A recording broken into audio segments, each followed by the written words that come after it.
नमस्कार, न्यूज मराठी 24/7 मध्ये मी श्रुती परब आपलं स्वागत करते। रामकृष्ण हरी जय जय पांडुरंग हरी। रामकृष्ण हरी जय जय रामकृष्ण हरी रामकृष्ण। आषाढी वारी वारकरी स्पेशल या कार्यक्रमात दर दिवशी आपण वारीतील वेगवेगळ्या गोष्टींविषयी जाणून घेतच असतो। आज आपण आषाढी वारीतील घोड्याचे महत्त्व काय याबद्दल जाणून घेणार आहोत।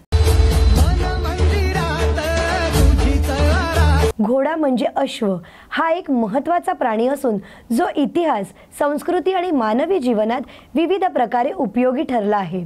वारकरी दिंडीतील घोड्याला खूप महत्त्व आहे।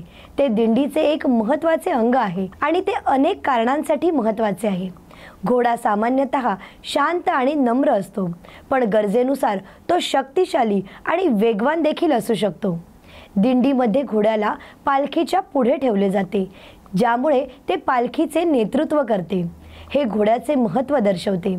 घोडा अनेक संस्कृतींमध्ये महत्त्वाचा मानला जातो। अनेक कथा, मिथके आणि कलाकृतींमध्ये घोड्याचा उल्लेख आढळतो।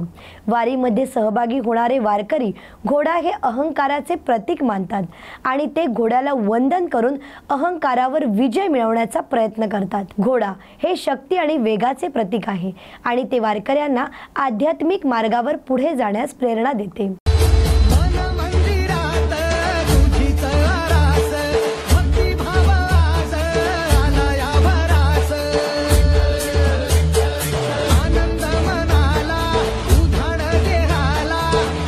वारीमध्ये घोड्याला महत्त्वाचे स्थान आहे आणि ते परंपरेचे रक्षण देखील करते। वारीमध्ये वारकरी विठुरायाच्या दर्शनासाठी जातात आणि घोडा त्यांना त्या दर्शनाकडे घेऊन जातो, त्यामुळे त्याचे महत्त्व अधिकच वाढते। वारीमध्ये घोडा असल्यामुळे वारकऱ्यांमध्ये उत्साह देखील वाढतो।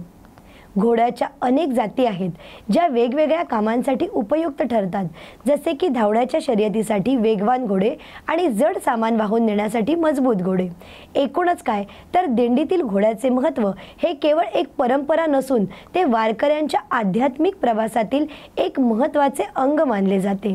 तर अशा प्रकारे अश्व म्हणून संबोधल्या जाणाऱ्या आणि पालखीत अनन्यसाधारण असे महत्त्व असलेल्या घोड्या संदर्भात आज आपण माहिती जाणून घेतली।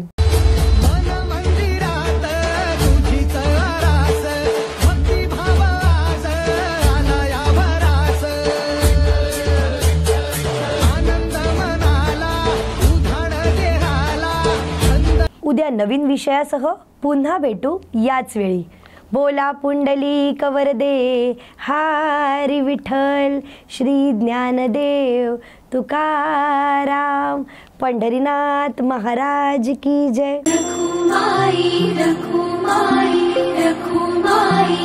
माऊलीच्या याच जयघोषात आता निरोप घेण्याची वेळ झाली। आपण पाहत रहा न्यूज मराठी 24/7, नवा भारत नवा विचार।